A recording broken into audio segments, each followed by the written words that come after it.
Hello friends, welcome back to our channel. Friends, ఈ వీడియోలో మనం ఈరోజు అన్ని న్యూస్ పేపర్లో వచ్చినటువంటి ఇంపార్టెంట్ ఎడ్యుకేషన్ అప్డేట్స్తో పాటు చాలా ముఖ్యమైనటువంటి కరెంట్ అఫైర్స్ కూడా రావడం జరిగింది. ఈరోజు అయితే చాలా ఇంపార్టెంట్ కరెంట్ అఫైర్స్ ఉన్నాయి. వీడియోని ఎక్కడ స్కిప్ చేయకుండా ఎండ్ వరకు చూడండి. చూసే ప్రతి ఒక్కరు ఖచ్చితంగా లైక్ చేయండి. డైలీ 1 to 2 hours వర్క్ చేసి దాదాపుగా 8 న్యూస్ పేపర్ చదివి ఇన్ఫర్మేషన్ మీకు అందించడం జరుగుతుంది. చాలామంది మన వీడియోస్ని చూస్తున్నారు కానీ లైక్ చేయట్లేదు. ఖచ్చితంగా లైక్ చేయండి. వీడియోకి అయితే నేను 1000 లైక్స్ ఎక్స్పెక్ట్ చేస్తున్నాను. ఇది ఎవరికైతే యూజ్ ఉంటుందో వారికి షేర్ చేయండి. అదేవిధంగా సబ్స్క్రైబ్ చేసుకొని చూడండి. రెగ్యులర్గా మీకు జాబ్ అప్డేట్స్ అంతాయి. మన ఛానల్కి సంబంధించినటువంటి టెలిగ్రామ్ గ్రూప్లో కూడా జాయిన్ కాండి. సో దాంట్లో కూడా రెగ్యులర్గా జాబ్ అప్డేట్ షేర్ చేస్తున్నాను. మీకు చాలా యూజ్ ఉంటుంది. ఆ గ్రూప్లో కంపల్సరీ జాయిన్ కాండి. ఫ్రెండ్స్, మన ఛానల్ ద్వారా మన యాప్లోకి టీఎస్పీఎస్సీ గ్రూప్ 1 కావచ్చు, గ్రూప్ 2కి సంబంధించిన టెస్ట్ సిరీస్ అయితే తీసుకురావడం జరిగింది. సో వీటికి సంబంధించిన ప్రశ్నలు తెలుగు అదేవిధంగా ఇంగ్లీష్ మీడియంలో అయితే ఉంటాయి. టాపిక్ వైజ్గా డేట్ వైజ్గా అయితే టెస్ట్లు అయితే అప్లోడ్ చేస్తున్నాం. ప్రతి ప్రశ్నకు వివరణ ఉంటుంది. పూర్తి సిలబస్ కవర్ అయ్యే విధంగా ఈ టెస్ట్ సిరీస్ అయితే తీసుకురావడం జరిగింది. గ్రూప్ 1కి సంబంధించినటువంటి టెస్ట్ సిరీస్ వచ్చేసి 250 రూపీస్ ఉంది. గ్రూప్ 2 వచ్చేసి 299 రూపీస్ ఉంది. త్వరలో వీటి యొక్క ప్రైజెస్ కూడా ఇంక్రీజ్ కాబోతున్నాయి. ఇంకా తెలంగాణ ఉద్యమ చరిత్ర గ్రాండ్ టెస్ట్లు కావాలనుకుంటే 10 గ్రాండ్ టెస్ట్లు ఇప్పుడు 149 రూపీస్కి అయితే అందిస్తున్నాం.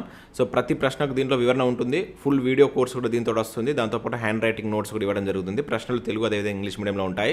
డైలీ ఫ్రీ టెస్ట్ అయితే కండక్ట్ చేస్తున్నాం. ప్రతిరోజు 5 కరెంట్ అఫైర్స్ ప్రశ్న అయితే మీరు మన టెలిగ్రామ్లో జాయిన్ అయ్యి ఫ్రీగా అయితే రాసుకోవచ్చు. మినిమం 2 రూపీస్ అనేటువంటి చెల్లించి మీరు యాప్లో కూడా వీటికి సంబంధించి అయితే టెస్ట్ రాసుకోవచ్చు. ఇంకా ఎకానమీకి సంబంధించినటువంటి test series video explanation test series కూడా తీసుకొచ్చాయి. అండ్ గ్రూప్ 1 సంబంధించి కూడా ఉంది. ఒకసారి యాప్ డౌన్లోడ్ చేసుకొని చెక్ చేయండి. ఫ్రెండ్స్, ఈరోజు న్యూస్ పేపర్లో వచ్చేటువంటి అప్డేట్స్ కనుక చూసినట్లయితే మనకి ఇక్కడ ఫస్ట్ అప్డేట్ వచ్చేసి టెట్కు తగ్గిన అప్లికేషన్స్ అని చెప్పేసి ఇక్కడ వెలుగులో ఒక అప్డేట్ అయితే చూడవచ్చు. ఈసారి 2,86,000 దరఖాస్తులు. పేపర్ 1కు 99,958, పేపర్ 2కు వచ్చేసి 1,86,000 దరఖాస్తులు అని చెప్పేసి ఇక్కడ ఇచ్చారు. సో టీచర్ ఎలిజిబిలిటీ టెస్ట్ టెట్కు సంబంధించి 2,86,086 అప్లికేషన్స్ వచ్చాయి. సో పేపర్ 1కు సంబంధించి 99,000, అదేవిధంగా పేపర్ 2కు వచ్చేసి 1,86,000 మంది దరఖాస్తు చేసుకున్నారు. సో గతంతో పోలిస్తే అప్లికేషన్లు స్వల్పంగా తగ్గాయి అంటే ఇక్కడ చూడవచ్చు. శనివారం అర్ధరాత్రితో టెట్ దరఖాస్తు గడువు అయితే ముగిసింది. సో దరఖాస్తుల వివరాలను టెట్ కన్వీనర్ రాధారెడ్డి ప్రకటించారు. గత ఏడాది నిర్వహించినటువంటి టెట్కు 2,91,000 అప్లికేషన్స్ రాగా గతంతో పోలిస్తే ఈసారి 4,672 దరఖాస్తులు తగ్గినట్లు ఇక్కడ చూడవచ్చు. సో టీచర్ ప్రమోషన్లకు టెట్ తప్పనిసరి కావడంతో ఈసారి ఇన్ సర్వీస్ టీచర్లు కూడా దరఖాస్తు చేసుకున్నారు. దీంతో పేపర్ 2కు ఎక్కువ అప్లికేషన్లు వచ్చాయంటే ఇక్కడ ఇచ్చారు. పేపర్ 1కు అత్యధికంగా ఆదిలాబాద్లో 7,000 అప్లికేషన్స్ రాగా వికారాబాద్లో 5,000 అప్లికేషన్లు సబ్మిట్ అయ్యాయంట. అత్యల్పంగా భూపాలపల్లిలో 771, జనగాంలో 795, పేపర్ 2కు మ్యాథ్స్ అండ్ సైన్స్ కేటగిరీలో 99,000, అదేవిధంగా సోషల్ స్టడీస్లో 86,000, అదేవిధంగా మ్యాథ్స్ కేటగిరీలో అత్యధికంగా నల్గొండలో 7,100, ఖమ్మంలో 5,400 రాగా అతి తక్కువ భూపాలపల్లిలో 930 దరఖాస్తులు వచ్చినట్టు ఇక్కడ చూడవచ్చు. ఇక సోషల్ స్టడీస్ కేటగిరీలో అత్యధికంగా జనగాంలో 5,000, అత్యల్పంగా మెదక్లో 686 అప్లికేషన్లు సబ్మిట్ అయినట్టు ఇక్కడ మనం చూసుకోవచ్చు. సో ఓవరాల్గా పేపర్ 2కు సంబంధించి చూసినప్పుడు అత్యధికంగా నల్గొండలో 9,000 అండ్ నిజామాబాద్లో 9,045 దరఖాస్తులు వచ్చినట్టు ఇక్కడ ఇచ్చారు. ఇక్కడ మనకు పేపర్ 1 అండ్ పేపర్ 2కు సంబంధించి డిస్టిక్ వైజ్గా అప్లికేషన్స్ ఏ విధంగా వచ్చాయనేది కూడా మనకు ఒక డేటా అయితే రావడం జరిగింది ఇక్కడ. సో ఇక్కడ మీరు పేపర్ 1కి సంబంధించి చూసినట్లయితే నల్గొండ, పెద్దపల్లి అండ్ జోగులాంబ, గద్వాల్ కావచ్చు, ఇంకా అదేవిధంగా ఖమ్మం అండ్ రంగారెడ్డి, ములుగు ఈ రకంగా అయితే ఇచ్చారు. సో ఈ సైడ్ కనుక మీరు చూసి నెక్స్ట్ ఇక్కడ మనకు ఈ రైట్ సైడ్ కనుక చూసినట్లయితే పేపర్ 2కు సంబంధించి ఇచ్చారు. ఇక్కడ mathematics and mathematics and science, అదేవిధంగా social studies and total applications ఏ విధంగా వచ్చాయని ఇచ్చారు. సో నేను ఈ ఇమేజ్ని మన టెలిగ్రామ్లో షేర్ చేస్తాను. ఒకసారి మీరు అక్కడ డౌన్లోడ్ చేసుకొని చూడవచ్చు. మీ జిల్లాలో ఎన్ని అప్లికేషన్స్ వచ్చాయనేటువంటి కంప్లీట్ డీటెయిల్స్ తోటి ఇక్కడ మనకు ఒక పీడిఎఫ్ అయితే రావడం జరిగింది. దీన్ని మన టెలిగ్రామ్లో షేర్ చేస్తాను. కావాలనుకున్న వాళ్ళు మన టెలిగ్రామ్ గ్రూప్లో జాయిన్ కాండి. కింద కామెంట్ సెక్షన్లో ఉంటుంది, అదేవిధంగా డిస్క్రిప్షన్లో మన టెలిగ్రామ్ లింక్ ఉంటుంది. ఎస్జే ట్యూటోరియల్ అఫీషియల్ అని చెప్పి సెర్చ్ చేసినా కూడా మీరు దాంట్లో జాయిన్ కావచ్చు. నెక్స్ట్ ఐఐటి నీట్ పేరుతో 1,000 కోట్ల దందా అంటే ఇక్కడ చూడవచ్చు. స్టూడెంట్స్తో వ్యాపారం చేస్తున్నటువంటి కార్పొరేట్ కాలేజీలు. ఇంటర్ సీటు 6 లక్షల నుంచి 10 లక్షల దాకా, ఏసీ క్లాసుల పేరుతో లక్షల వసూలు, రూల్స్కు విరుద్ధంగా అడ్మిషన్లు, బ్రిడ్జ్ కోర్స్ పేరిట వేసవి సెలవులో క్లాసులు. సో ఇక్కడ ఫైర్ సేఫ్టీ లేనటువంటి అపార్ట్మెంట్లోనే తరగతులు, హాస్టల్ అని చెప్పేసి ఇచ్చారు. ఫుడ్, బెడ్ అన్ని అధ్వానమే. సో ఫిర్యాదులు చేసినా కూడా పట్టించుకొని ఇంటర్ బోర్డు అని చెప్పేసి ఇక్కడ మనకు ఇంటర్ సంబంధించినటువంటి ఒక అప్డేట్ అయితే రావడం జరిగింది. సో కార్పొరేట్ కాలేజీలో ఫీజుల దందా మళ్ళీ మొదలైనట్లు ఇక్కడ ఇచ్చారు. ఇంటర్తో పాటు జేఈ కావచ్చు, నీట్, ఇంకా ఇటువంటి కోచింగ్ పేరిట మనకు మేనేజ్మెంట్లు అడ్డగోలుగా ఈ ఫీజులు వసూలు పెంచాయంట. సో ప్రత్యేకంగా పిఆర్ఓలో నియమించుకొని పేరెంట్స్కు వల విసురుతున్నాయని చెప్పేసి ఇచ్చారు. సో 10ల సంఖ్యలో ర్యాంకులు చూపుతూ వేల కొద్ది అడ్మిషన్లు తీసుకుంటున్నాయి. హైదరాబాద్ చుట్టుపక్కల 100 బ్రాంచ్లతో ఉన్నటువంటి ప్రముఖ కార్పొరేట్ కాలేజీలు. సో 2 ఏళ్ల ఇంటర్ కోర్సుకు ఏకంగా 5 లక్షల నుంచి 6 లక్షల దాకా వసూలు చేస్తున్నట్లు ఇక్కడ ఇవ్వడం జరిగింది. దాంతోపాటు ఇక్కడ కోటా రాజస్థాన్ పేరుతో కొత్త దోపిడీ అంటూ ఇక్కడ నీట్ కావచ్చు, ఐఐటి కోచింగ్ సంబంధించి ర్యాంకుల కోట రాజస్థాన్ పెట్టింది పేరని చెప్పేసి ఆ రకంగా కూడా చాలామంది ఎక్కువ ఫీజులు వసూలు చేస్తున్నారని చెప్పేసి ఇక్కడ ఒక కథనం మనం వెలుగు న్యూస్ పేపర్లో చూడవచ్చు. ఇక నెక్స్ట్ ఇక్కడ చూసినట్లయితే మనకు టీఎస్ ఆర్జేసీ సెట్ పరీక్షకు 84% మంది హాజరైనట్లు ఇక్కడ చూడవచ్చు. సో తెలంగాణ గురుకుల విద్యాలయ సంస్థ పరిధిలో మనకు కాలేజీలో ఇంటర్ ప్రవేశాలకు సంబంధించిన ఎగ్జామ్ అయితే నిర్వహించారు. సో దీనికి సంబంధించి మనకు నేను 84% హాజరైనట్లుగా ఇక్కడ ఒక అప్డేట్ రావడం జరిగింది. ఇక నెక్స్ట్ ఇక్కడ నమస్తే తెలంగాణ నిపుణకు సంబంధించి కనుక చూసినట్లయితే మనకు ఎకానమీకి సంబంధించి ఇక్కడ ఒక మంచి ఆర్టికల్ అయితే వచ్చింది. సో ఇక్కడ మనకి నేను స్క్రీన్ షాట్ తీస్తే బ్లర్ అవుతుంది. మీరు వెబ్సైట్కి వెళ్ళి అంటే నమస్తే తెలంగాణ నిపుణ అని కనుక మీరు గూగుల్లో టైప్ చేస్తే మీకు ఆ వెబ్సైట్ వస్తుంది. మీరు అక్కడికి వెళ్ళి వీటిని రాసుకోండి. ఎందుకంటే మనం డౌన్లోడ్ చేసినా కూడా ఇవి క్లారిటీగా రావట్లేదు. కాకపోతే ఏమొచ్చిందని చెప్పేసి మీకు ఇక్కడ చూపిద్దామని చెప్పేసి ఇక్కడ తీసుకురావడం జరిగింది. మీరు కంపల్సరీ వీటిని ప్రాక్టీస్ చేయండి. ఇంకా దాంతోపాటు ఇక్కడ వెలుగు సక్సెస్లో కూడా కేంద్రపాలిత ప్రాంతాలు అని చెప్పేసి ఇక్కడ ఒక మంచి టాపిక్ అయితే రావడం జరిగింది. సో ఇవన్నీ మీకు రివిజన్లో భాగంగా పనిచేస్తాయి. ఒక రోజుకు ఒక 1 అవర్ కేటాయించినట్లయితే మీకు ఇవన్నీ రివిజన్ అవుతాయి. చాలా ఇంపార్టెంట్ టాపిక్స్ ఇవి. ఒకసారి వీటిని చూసేటువంటి ప్రయత్నం చేయండి. సో ఇవి మనకు వివిధ న్యూస్ పేపర్లో వచ్చినటువంటి education updates. Next current affairs చూద్దాం. సో మనకు ప్రతిరోజు ఎడ్యుకేషన్ అప్డేట్స్ చాలా తక్కువ ఉంటున్నాయి, కాకపోతే మంచి కరెంట్ అఫేర్స్ ఉంటున్నాయి. ఇప్పుడు వచ్చేటువంటి కరెంట్ అఫేర్స్ మనకు రానున్నటువంటి పోటీ పరీక్షలకు చాలా ఇంపార్టెంట్. సో కంపల్సరీ స్కిప్ చేయకుండా చూడండి, లైక్ చేయండి. ప్రతిరోజు మీకు కరెంట్ అఫేర్స్ ఎడ్యుకేషన్ అప్డేట్స్ అందించడం జరుగుతుంది. సో మన నిన్నటి నుంచి ఇండియన్ పాలిటిక్స్ సంబంధించి కరెంట్ పాలిటిక్స్ సంబంధించిన వీడియోస్ కూడా అప్లోడ్ చేస్తున్నాం. ఆల్రెడీ పార్ట్ 1 అప్లోడ్ చేసాం. ఎవరైనా చూడనట్లయితే ఆ వీడియో చూసేటువంటి ప్రయత్నం చేయండి. చాలా మంచి ఇన్ఫర్మేషన్ ఆ వీడియోస్ తర్వాత మీకు ఎక్స్ప్లెయిన్ చేయడం జరుగుతుంది. సో ప్రతి ఒక్కరు గ్రూప్ 2, గ్రూప్ 3కి ప్రిపేర్ అవుతున్న అభ్యర్థులు ఆ వీడియోస్ అయితే చూడండి. నేను ఆల్రెడీ పార్ట్ 1 వీడియో అయితే అప్లోడ్ చేయడం జరిగింది. సో ఇక్కడ మనం కరెంట్ అఫేర్స్లో భాగంగా ఫస్ట్ కరెంట్ అఫేర్ కనుక విషయంలో అయితే డైరెక్ట్ ట్యాక్స్ ఆదాయం 19.58 లక్షల కోట్లు అంటే ఇక్కడ జరగవచ్చు. సో 17.7% వృద్ధి. సో ఇది మనం గుర్తుంచుకోవాలి. ఎంత వృద్ధి వచ్చిందని చెప్పేసి అడుగుతారు, ఇది ఇంపార్టెంట్. సో ఇక్కడ చూసినట్టే మనకు direct tax, income tax and corporate tax వసూలు ప్రభుత్వం వేసినటువంటి అంచనాలు మించినట్లు ఇక్కడ జరగవచ్చు. 2023-24 ఆర్థిక సంవత్సరంలో మనకు నికరంగా 19.58 లక్షల కోట్లు వసూలయ్యాయి. సో ఇది అంతకు ముందు ఉన్నటువంటి ఆర్థిక సంవత్సరంతో వచ్చిన వాటితో పోలిస్తే అంటే 16.64తో పోలిస్తే ఆ లక్షల కోట్లతో పోలిస్తే ఇక్కడ మనకు 17.7% ఎక్కువ అంట. సో బడ్జెట్లో వేసుకున్న అంచనా కంటే రూపాయలు 1.35 లక్షల కోట్లు ఎక్కువగా వచ్చాయని చెప్పేసి ట్యాక్స్ డిపార్ట్మెంట్ మనకు అధికారులు ఆదివారం ఇక్కడ ప్రకటించినట్టు చూడవచ్చు. సో ఇక్కడ దీనిలో మనం గుర్తుంచుకోవాల్సింది ఏంటంటే సో మనకు డైరెక్ట్ ట్యాక్స్ ఆదాయం ఎంత శాతం వృద్ధి చెందింది 2023-24 సంబంధించి ఎకానమీ పరంగా మనకు అడగడానికి ఛాన్స్ ఉంటుంది. ఇంపార్టెంట్ గుర్తుంచుకోండి, 17.7% అని చెప్పేసి గుర్తుంచుకోండి. డైరెక్ట్ ఇక్కడ మనకు కంపారిజనే ఎక్కువ అడుగుతాడు ఎగ్జామ్లో, వాటి యొక్క ఫిగర్ అవి ఎంత అది అడగాడు, అది ఎంత శాతం వృద్ధి చెందిందని చెప్పేసి అడగడానికి ఛాన్స్ ఉంటుంది. ఇక నెక్స్ట్ ఏ వయసు వారికైనా కూడా ఆరోగ్య బీమా అంటూ చూడవచ్చు. ఇది చాలా ఇంపార్టెంట్ కరెంట్ అఫేర్ అండి. 65 ఏళ్ల వయో పరిమితి తొలగించినటువంటి IRDAI సో వాయిదా పద్ధతిలో ప్రీమియం చెల్లించేటువంటి వెసులుబాటు 2 ఇంపార్టెంట్ అప్డేట్స్ తీసుకొచ్చిందన్నట్టు మనకు హెల్త్ ఇన్సూరెన్స్కి సంబంధించి.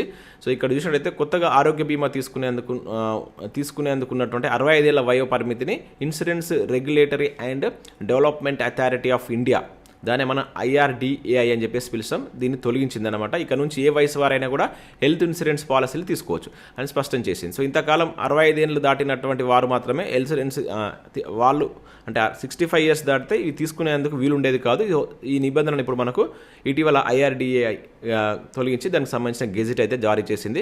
ఏప్రిల్ 1 నుంచి ఏ వయసు వారైనా కూడా ఈ హెల్త్ ఇన్సూరెన్స్ తీసుకోవచ్చు అంట. ఇది మోస్ట్ ఇంపార్టెంట్. ఇది మనకు అప్లికేషన్ బేస్డ్ క్వశ్చన్ అడగడానికి ఛాన్స్ ఉంటుంది. ఎప్పటి నుంచి అంటే ఏప్రిల్ 1 అని చెప్పేసి గుర్తుంచుకోండి.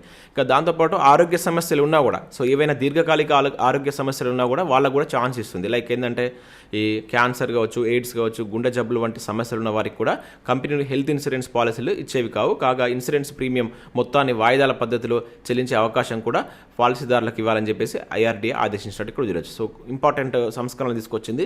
సో వీటి మీద మనకు బిట్ ఆడడానికి ఛాన్స్ ఉంటుంది. ముఖ్యంగా ఎకానమీ బేస్డ్లో ఈ క్వశ్చన్స్ ఆడడానికి ఎక్కువ ఛాన్స్ ఉంటుంది, గుర్తుంచుకోండి. ఇక నెక్స్ట్ విషయం అయితే శివ అతిపెద్ద డైనోసర్ అంటే ఇక్కడ చూడవచ్చు. నిన్న కూడా మనం చూసాం. ఇక్కడ మరొకసారి దీనికి సంబంధించి ఒక ఆర్టికల్ అయితే వచ్చింది. సో భూమి మీద తిరుగాడినటువంటి అతిపెద్ద డైనోసర్ ఏదో తెలుసా? దాని పేరు శివ.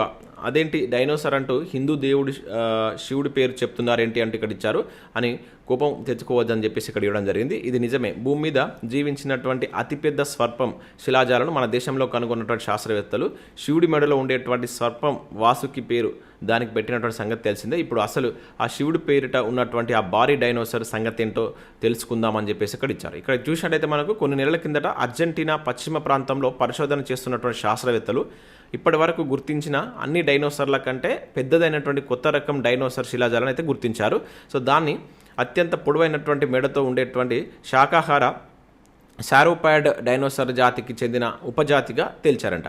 అయితే సుమారు 9 కోట్ల ఏళ్ల కిందట ఇవి భూమి మీద తిరిగాయని చెప్పేసి తేల్చారు. సో దీనికి బస్టింగ్ గోరి టైటాన్ శివ అని చెప్పేసి పేరు పెట్టారు. ఇవి ఏకంగా 98 అడుగులు అంటే 30 మీటర్లు పొడవుతోటి అండ్ 74 టన్నుల బరువుతోటి ఉండేవని అంచనా వేశారు. అయితే ఇదే సారోపాడ్ల జాతికి చెందినటువంటి టైటానోసర్ డైనోసార్లు కూడా అత్యంత భారీవేనంట. సో అవి కూడా శివ డైనోసార్తో కాస్త అటు ఇటుగా బరువు ఉంటాయని చెప్పి శాస్త్రవేత్తలు చెప్తున్నారు. అయితే ఇంతకీ ఈ పేరు ఎందుకు పెట్టారనేది కూడా ఇక్కడ ఇచ్చారు. సో హిందూ పురాణాల్లో సృష్టి నిలయం చేసి పునర్నిర్మాణానికి వీలు కల్పించేది శివుడే అన్న దాని నుంచి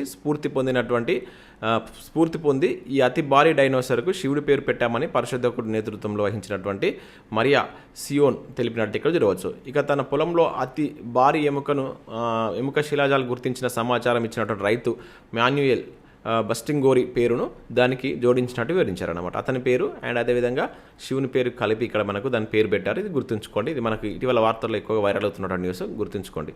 ఇక నెక్స్ట్ విషయం అయితే సునీల్ నారాయణ్ ఖాతాలో అరుదైనటువంటి రికార్డ్ అంటూ మరొక అప్డేట్ ఇక్కడ చూడవచ్చు. Kolkata Knight Riders spin allrounder Sunil Narayan అరుదైనటువంటి రికార్డు సాధించారు. బెంగళూరుతో మ్యాచ్లో 2 వికెట్లు పడగొట్టి అతను కేకేఆర్ తరపున 168 ఇన్నింగ్స్లో 172 వికెట్లు తీశారంట. దీంతో ఐపీఎల్లో ఒకే జట్టు తరపున అత్యధిక వికెట్లు తీసిన బౌలర్గా రికార్డు సృష్టించారు. గుర్తుంచుకోండి, అత్యధిక వికెట్లు 172. అంతకుముందు వచ్చేసి మనకు లసిత్ మలింగ 170 వికెట్లు, జస్ప్రీత్ బుమ్రా 158 ఉండేది. సో వరుసగా 2-3 స్థానాల్లో ఉండేవారు. సో ఇప్పుడు భువనేశ్వర్ కూడా మనకు 150 వికెట్లతోటి థర్డ్ ప్లేస్లో ఉన్నారంట. కాకపోతే ఇప్పుడు ఫస్ట్ ప్లేస్లోకి వచ్చినటువంటి వ్యక్తి ఎవరంటే సునీల్ నారాయణ అనేటువంటి వ్యక్తి, కోల్కతా నైట్ రైడర్స్కి సంబంధించిన వ్యక్తి. సో అత్యధిక వికెట్లు ఐపీఎల్లో అత్యధిక వికెట్లు తీసినటువంటి బౌలర్గా రికార్డు సృష్టించాడు. ఇక నెక్స్ట్ ఇక్కడ చూసినట్టయితే ఆ మసాలాల్లో క్యాన్సర్ కారకాలు అంటే ఇక్కడ ఒక ఆర్టికల్ మనకు రావడం జరిగింది. ఎవరెస్ట్ అదేవిధంగా ఎండిహెచ్ స్పైసెస్కి చెందినటువంటి 4 ఉత్పత్తుల్లో ఇథిలిన్ ఆక్సైడ్ అంట. సో ఇది గుర్తుంచుకోండి, వాటిని గుర్తించారని చెప్పేసి అంటాడు, ఇథిలిన్ ఆక్సైడ్. సో హాంకాంగ్ ఆహార నియంత్రణ ప్రాధికార సంస్థ వెళ్ళి వాటి ఉపసంహరణ అని చెప్పేసి ఇక్కడ ఇచ్చారు. సో ఇది కొంచెం బ్లర్ అవుతుంది. సో భారతదేశంలో ప్రసిద్ధి చెందినటువంటి మసాలా ఉత్పత్తి తయారీ సంస్థ అయినటువంటి ఎవరెస్ట్, ఎండిహెచ్ అనేటువంటివి ఈ 2 సంస్థలకు చెందినటువంటి 4 ఉత్పత్తుల్లో క్యాన్సర్ కారకాలు ఉన్నాయని చెప్పేసి హాంకాంగ్ ఆహార నియంత్రణ ప్రాధికారక సంస్థ సెంటర్ ఫర్ ఫుడ్ సేఫ్టీ వెల్లడించినట్టు ఇక్కడ చూడవచ్చు. ఇక్కడ మనకు సాధారణ పరీక్షల్లో భాగంగా ఈ 2 కంపెనీలకు చెందినటువంటి 4 ఉత్పత్తుల్లో నమూనాలు పరీక్షించామని వాటిలో మానవ వినియోగానికి పనికిరానటువంటి ఇథిలిన్ ఆక్సైడ్ ఒక పురుగుల మందుల్లో ఉండేటువంటి రసాయనం వంటిది. సో దీన్ని ఇది ఉన్నట్లు వెల్లడించినట్లు ఇక్కడ చూడవచ్చు. సో ఈ 4 ఉత్పత్తులు ఒకటి ఎవరెస్ట్ కంపెనీకి చెందిన ఫిష్ కర్రీ మసాలా కాగా మిగతాయి 3 మనకి ఎండిహెచ్ స్పైసెస్కి చెందినటువంటి మద్రాస్ కర్రీ పౌడర్ అనేటువంటి పేరుతోటి ఉన్నాయంటే ఇవి. So mixed masala powder, sambar masala వీటితో సాంబార్ మసాలా ఇట్లా రకరకాలు ఉంటాయి కదా, వాటిలో వీటిని గుర్తించినట్టు ఇక్కడ గుర్తుంచుకోండి. సో ఎవరు గుర్తించారు? ఇది ఏ దేశానికి సంబంధించింది? హాంకాంగ్ ఆహార నియంత్రణ ప్రాధికార సంస్థ గుర్తించిందనమాట. సో ఇంపార్టెంట్ ఇటువంటి వాటిని మనకు అడగడానికి ఛాన్స్ ఉంటుంది. ఇప్పటికి మనం ఒక 2-3 కూడా చూసాం గతంలో కరెంట్ అఫైర్స్లో భాగంగా. ఇంకా నేడు పద్మశ్రీ అందుకున్నటువంటి సోమ్లాల్ నాయక్ అంటే ఇక్కడ ఇచ్చారు. సో ఢిల్లీలో రాష్ట్రపతి చేతుల మీదుగా ప్రదానం. సో మనకు తెలంగాణ నుంచి పద్మశ్రీ పొందినటువంటి వ్యక్తి. సో భగవద్గీతను బంజారా భాషలోకి అనువదించినటువంటి కేతావత్ సోమ్లాల్ నాయక్ సోమవారం ఢిల్లీలో రాష్ట్రపతి ద్రౌపది ముర్ము చేతుల మీదుగా పద్మశ్రీ అందుకున్నట్లు ఇక్కడ జరగవచ్చు. సో ఇందుకు సంబంధించి రాష్ట్రపతి భవన్ నుంచి వచ్చినటువంటి ఆహ్వానం మేరకు ఆయన ఆదివారం ఢిల్లీకి బయలుదేరినట్టు ఇక్కడ జరగవచ్చు. సో ఇతను వచ్చేసి మనకు యాదాద్రి భువనగిరి జిల్లా భువనగిరి మండలం ఆకుతోట బావికి చెందినటువంటి సోమ్లాల్ నాయక్ నిరుపేద కుటుంబంలో జన్మించారు. ఆయన 701 శ్లోకాల ద్వారా భగవద్గీతను బంజారా భాషలోకి అనువదించారు. సో ఇది మనం ఆల్రెడీ కరెంట్ అఫైర్స్లో భాగంగా చూసాం. ఇది పద్మ అవార్డు సంబంధించి చూసినప్పుడు. సో పేరు గుర్తుంచుకోండి, ఇంపార్టెంట్. ఇక నెక్స్ట్ చూసినట్లయితే తిరుగులేనటువంటి వెర్స్టాపెన్ అని చెప్పేసి ఇక్కడ చూడవచ్చు. So formula 1 star racer depending champion Max వెర్స్టాపెన్కు తిరుగులేదు. సో అద్భుత ప్రదర్శన కొనసాగిస్తున్నటువంటి ఇతను సో ఈ రెడ్ బుల్ పేసర్ ఈ సీజన్లో వరుసగా విజయాలు నమోదు చేస్తున్నారు. ఆదివారం చైనీస్ గ్రాండ్ ప్రీ రేస్లో అతను విజేతగా నిలిచారు. ఈ సీజన్లో జరిగినటువంటి 5 రేసుల్లో ఈ డచ్ రేసర్కు ఇది 4వ విజయం. సో ఇతను ఒకటే ఓడిపోయింది ఈ సంవత్సరం, అదేంటో కింద మీరు కామెంట్ చేయండి. అది కూడా మనం చూసాం. ఇప్పటివరకు ఇతను 5 అటెంప్ట్ చేస్తే ఒకటి మాత్రం ఇతను మధ్యలో విత్డ్రా కావడం వల్ల ఓడిపోయింది. అది ఆ టైటిల్ రాలేదు, మిగతా 4 టైటిల్ వచ్చాయి. ఆ 4 టైటిల్ ఏంటిది, ఓడిపోయినటువంటి టైటిల్ ఏంటి అని మీరు కింద కామెంట్ చేయండి. సరే ఇది ఇంపార్టెంట్ అంటే అడగడానికి ఛాన్స్ ఉంటుంది. ఇక నెక్స్ట్ చూసినట్లయితే ఈ వీక్లో వచ్చినటువంటి ఒకసారి కరెంట్ అఫైర్స్ రివిజన్ చూద్దాం. సో ఇక్కడ మనకు జాతీయ భద్రతా దళం ఎన్ఎస్జీ డైరెక్టర్ జనరల్గా నలిన్ ప్రభాత్ 2024 ఏప్రిల్ 19 నియమితులైనట్లు ఇక్కడ జరగవచ్చు. ఆయన ఏపీ క్యాడర్ చెందినటువంటి 1992 బ్యాచ్ ఐపీఎస్ ఆఫీస్ అధికారి. సో నలిన్ ప్రస్తుతం సిఆర్పిఎఫ్ అదనపు డైరెక్టర్గా అయితే పనిచేస్తున్నట్టు. దేశంలో విఐపీల సెక్యూరిటీ బాధ్యతలు ఈ దళం చూస్తుంది. సో ఇది గుర్తుంచుకొని ఎన్ఎస్జీకి సంబంధించి ఇప్పుడు నూతన డైరెక్టర్ రావడం జరిగింది. ఎవరు, నలిన్ ప్రభాత్ అనే వ్యక్తి వచ్చారు. ఇంపార్టెంట్ ఇది, మనకు ఇటువంటి డైరెక్ట్గా ఆడడానికి ఛాన్స్ ఉంటుంది. ఇటీవల వచ్చినటువంటి నియామకాలకు సంబంధించి ఏమేమి ఉన్నాయి ఈ వీక్లోనే మీరు కింద కామెంట్ చేయండి. ఇక బ్రహ్మోస్ సూపర్ సోనిక్ క్రూజ్ క్షిపణులు మొదటి బ్యాచ్ని మనకు భారత్ 2024 ఏప్రిల్ 19 ఫిలిప్పైన్కి అయితే అందజేసింది. ఫిలిప్పైన్కు బ్రహ్మోస్లు అందించేందుకు భారత్ 2 ఏళ్ల కిందటే $37.5 కోట్ల ఒప్పందాన్ని కూర్చుకుంది. దీనికి మన దేశం 3 బ్యాటరీల క్షిపణులు కావచ్చు, లాంచర్లు, సంబంధిత ఇతర పరికరాలను సరఫరా చేయాలి. సో బ్రహ్మోస్ క్షిపణికి సంబంధించి ఇదే తొలి ఎగుమతి ఆర్డర్ అనమాట. సో భారత వాయుసేనకు చెందినటువంటి C-17 గ్లో మాస్టర్ విమానంలో ఈ క్షిపణులను ఫిలిప్పైన్స్కు మన దేశం అందించింది. ఆల్రెడీ మనం ప్రీవియస్లో దీనికి సంబంధించి చూసాం.